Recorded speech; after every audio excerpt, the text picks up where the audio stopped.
நீங்க பக்திமானா இருக்கணும். கடவுள் தான் உங்களை தேர்வு பண்ணணும். இதுதான் சரியான பதில். இப்ப கேளக்கியர் என்ன தேர்வு பண்ணுனாரு. நான் யார் அப்படின்னு கேட்டீங்கன்னா, நான் முருக பக்தர். நான் முருக பக்தரா இருந்தேன். சிவனையும் வழிபாடு பண்ணிட்டு இருந்தேன். என்னைய ஒரு தெய்வம் கண்டுபிடிச்சு எனக்கு உதவி பண்ணுனாரு. இத தான் நான் சொல்றேன். நீங்க உங்ககிட்ட பக்தி அப்படிங்கிறது ஒண்ணு அடிப்படையா இருந்தா, ஒரு தெய்வம் உங்களோட இப்ப கனெக்ட் ஆகும். நான் ஏன் முருகனை வழிபாடு பண்ணிக்கிட்டு இருந்தேன் அப்படின்னா,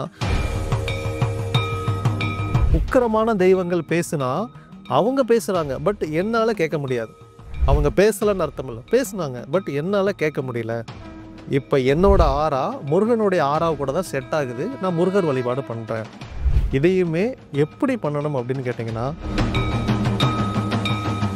ஜாதகத்துல பார்த்தீங்கன்னா, தீர்க்கக்கூடிய பிரச்சனை, தீர்க்க முடியாத பிரச்சனை அப்படின்னு ஒண்ணு இருக்கும். சில பேருக்கு இந்தந்த வழிபாடுகள் பண்ணினீங்க அப்படின்னா, உங்க வியாதிகள் தீர்ந்துரும்.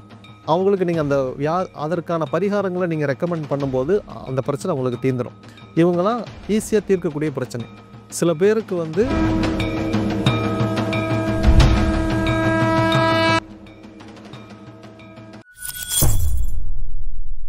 பக்தி பிளஸ் நேயர்களுக்கும் வணக்கம். இன்று நம்மோடு இணைந்தவர் கைலக்கிய சித்தர் தேவஸ்தானத்திலிருந்து அசோக் ஆஸ்ட்ரா அவர்கள். வணக்கம் சார். கேளக்கிய சித்தர் நமோ நமக. சார், இப்போ எல்லாருக்குமே சார் இஷ்ட தெய்வங்களை தேர்ந்தெடுப்பதில் ஒவ்வொரு சந்தேகங்கள் இருக்குங்க சார். இப்போ ஒருவருக்கு முருகர் ரொம்ப பிடிச்சிருக்கு, ஒரு சில பேர் சிவனை தேர்ந்தெடுக்கிறாங்க. அவங்களுக்கான நிம்மதியும் அவங்களுக்கான அந்த ஆன்மீகத்தையும் தூண்டுவதாகட்டும், உணர்த்துவதுமே அந்தந்த தெய்வங்களாக இருக்குங்க சார். ஒருவர் தனது இஷ்ட தெய்வத்தை எப்படி தேர்ந்தெடுக்க முடியும்? அவங்களுக்கு இந்த தெய்வத்துக்கிட்ட தான் அருள் கிடைக்குது, இல்லை எனக்கு அவங்ககிட்ட தான் எனக்கு நல்லது செய்கிறாங்கிறத அவங்க எப்படி உணர முடியும் சார்? ஓகே. இதை சரியா சொல்லணும் அப்படின்னா, நீங்க பக்திமானா இருக்கணும். கடவுள் தான் உங்களை தேர்வு பண்ணணும். இதுதான் சரியான பதில். இப்ப கேளக்கியர் என்ன தேர்வு பண்ணுனாரு. நான் யார் அப்படின்னு கேட்டீங்கன்னா, நான் முருக பக்தர். நான் முருக பக்தரா இருந்தேன். சிவனையும் வழிபாடு பண்ணிட்டு இருந்தேன். என்னைய ஒரு தெய்வம் கண்டுபிடிச்சு எனக்கு உதவி பண்ணுனாரு. இத தான் நான் சொல்றேன். நீங்க உங்ககிட்ட பக்தி அப்படிங்கிறது ஒண்ணு அடிப்படையா இருந்தா, ஒரு தெய்வம் உங்களோட இப்ப கனெக்ட் ஆகும்.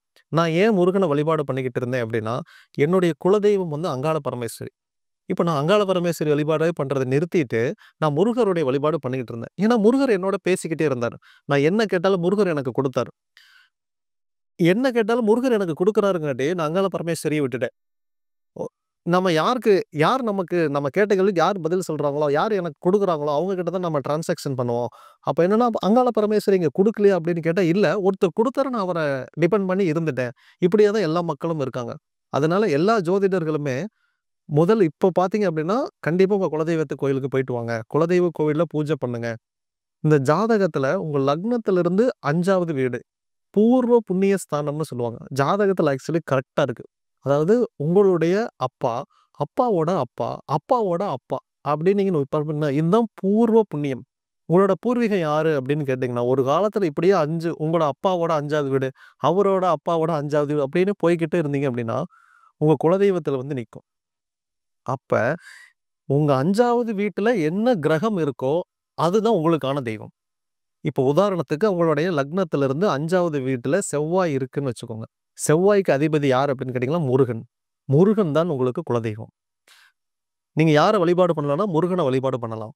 சார் எனக்கு 5ல சூரியன் இருக்கிறார் அப்படின்னு கேட்டா, சூரியன் சிவன். நீங்க சிவனை நீங்கள் வழிபாடு பண்ணலாம். சரி இல்ல சுக்கிரன் இருக்கிறார் அப்படின்னு பார்த்தீங்கன்னா, நீங்க பெருமாள வழிபாடு பண்ணலாம். மகாலட்சுமி வழிபாடு பண்ணலாம். சார் ராகு, கேது இவங்க இருக்கிறாங்க. அசுப கிரகங்கள் இருக்கு அப்படின்னு கேட்டீங்கன்னா, நீங்க உக்கிரமமான உக்கிரமான பெண் தெய்வங்கள் வழிபாடு பண்ணலாம். இல்லைன்னா சுடலை மாடன், கருப்பண்ண சுவாமி இந்த தெய்வங்கள், காவல் தெய்வங்கள நீங்கள் வழிபாடு பண்ணலாம். இப்ப புதன் இருக்குதுன்னு வச்சுக்கோங்க. லக்னத்திலிருந்து 5வது வீட்டில் புதன் இருக்குது அப்படின்னு நீங்க பெருமாள் வழிபாடு பண்ணலாம். உங்களுக்கு சிறந்த பலன்கள குடுக்கும். இப்படிதான் எனக்கான குலதெய்வம் என்ன? எனக்கு குலதெய்வம் என்னன்னே தெரியல. எப்படி கண்டுபிடிக்கிறதுன்னா, இந்த முறைமையின்படி உங்க குலதெய்வம் என்னன்னு கண்டுபிடிச்சிடலாம். சார் 5வது வீட்ல எந்த கிரகமுமே இல்ல. எம்ப்டியா இருக்கு. இப்ப எப்படி கண்டுபிடிக்கிறது அப்படின்னு கேட்டீங்கன்னா, அந்த வீட்டுக்குடைய கிரகம்னு ஒண்ணு இருக்குல்ல. இப்போ உங்க லக்னத்திலிருந்து 5வது வீடு மேஷம் அப்படின்னு வச்சுக்கோங்க. மேஷம் யாருடைய வீடு அப்படின்னா, செவ்வாயினுடைய வீடு. அப்ப இந்த செவ்வாய் யாரு அப்படின்னு கேட்டீங்கன்னா, முருகர். அப்போ உங்களுடைய குலதெய்வம் யாரா இருக்க வாய்ப்பு இருக்கு அப்படின்னு கேட்டீங்கன்னா, முருகர். இது சரியா அப்படின்னு கேட்டீங்க அப்படின்னா, இது ஒரு 60% தான் சரி. ஏன் 60% அப்படின்னு கேட்டீங்கன்னா, இப்போ உங்களுக்கு ஒரு பையன் இருக்காருன்னு வச்சுக்கோங்க. உங்க குலதெய்வம் அப்படின்னா, உங்களுக்கு யாரு குலதெய்வமோ, உங்க பையனுக்கும் அவர் தான் குலதெய்வம். ஆனா உங்களோட லக்னத்திலிருந்து 5வது வீடு ஒரு தெய்வமாகவும், உங்களோட பையன் ஜாதகத்துல லக்னத்திலிருந்து 5வது வீடு இன்னொரு தெய்வமாகவும் இருக்கும். அப்ப அப்பாவுக்கும் பையனுக்கும் இங்க வந்து ஒரு வேறுபாடு நடக்குது. அதன் அடிப்படையில தனிப்பட்ட ஜாதகத்துக்கு தான் இந்த கடவுள் என்பவர் உங்களுக்கு சொந்தமானவர். பரம்பரையா இத நாங்க ஃபாலோ பண்ணலாமான்னு கேட்டா, ஃபாலோ பண்ண முடியாது. எனக்கான தெய்வம் எது அப்படின்னு நான் தேர்ந்தெடுக்கணும்னா, உங்க லக்னத்திலிருந்து 5வது வீடு என்ன கிரகமோ, அந்த கிரகத்துக்கான தெய்வ அம்சம் உங்க உடம்புல இருக்கு. நீங்க அந்த தெய்வத்த கூப்பிட்டா, அந்த தெய்வம் உங்கள்ட்ட திரும்ப பேசும். இப்ப நான் செவ்வாய் வச்சிருக்கேன் அப்படின்னா, நான் முருகன்ட்ட பேசுறேன், எனக்கு திரும்ப பதில் வரும். அது என் காதுல கேட்கும். உக்கிரமான தெய்வங்கள் பேசுனா, அவங்க பேசுறாங்க. பட் என்னால கேட்க முடியாது.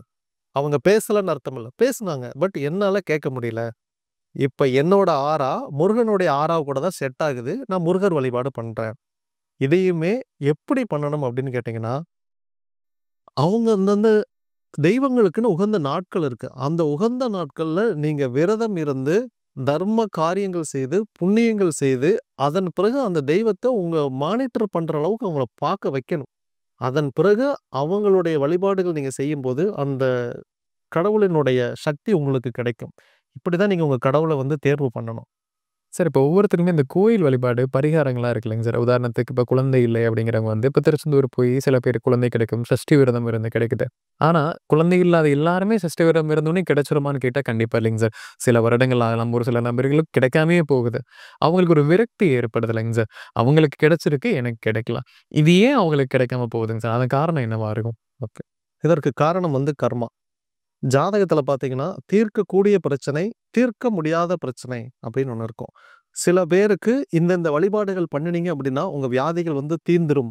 அவங்களுக்கு நீங்க அந்த அதற்கான பரிகாரங்கள நீங்க ரெக்கமெண்ட் பண்ணும்போது, அந்த பிரச்சனை உங்களுக்கு தீர்ந்துரும்.